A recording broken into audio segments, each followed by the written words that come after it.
നമസ്കാരം, ഫിലിമി ബീറ്റ് മലയാളത്തിലേക്ക് സ്വാഗതം. യുവതാരനിരയിൽ അഭിനേതാക്കളിൽ പ്രധാനികളാണ് നീരജ് മാധവ്. ദൃശ്യമെന്ന സിനിമ കണ്ടവരാരും നീരജിനെയും മറന്നു കാണില്ല.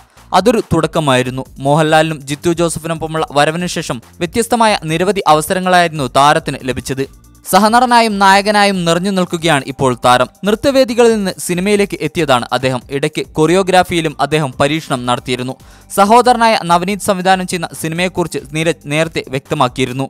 സിനിമയുമായി ബന്ധപ്പെട്ട് ഒരു സർപ്രൈസ് പുറത്തുവിടുന്നുണ്ടെന്ന പോസ്റ്റുമായി നീരജ് എത്തിയിരുന്നു. എന്നിലെ വില്ലൻ എന്ന് പേരിട്ടിരിക്കുന്ന സിനിമയുടെ പോസ്റ്ററുമായാണ് അദ്ദേഹം എത്തിയത്. പുറംതിരിഞ്ഞു നിൽക്കുന്ന നീരജിനെയാണ് പോസ്റ്ററിൽ കാണുന്നത്. നിമിഷ നേരം കൊണ്ട് പോസ്റ്റർ വൈറലായി മാറി.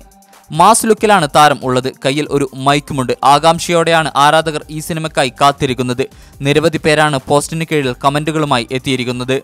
തങ്ങൾ രണ്ടുപേരും പല കാര്യങ്ങളിലും സമാനതയുള്ളവരാണെന്നും അങ്ങനെയാണ് സിനിമയിലേക്ക് എത്തിയതെന്നും വളരെ സ്പെഷ്യലായിരിക്കും ഈ സിനിമയെന്നും നീരജ് കുറിച്ചിട്ടുണ്ട്.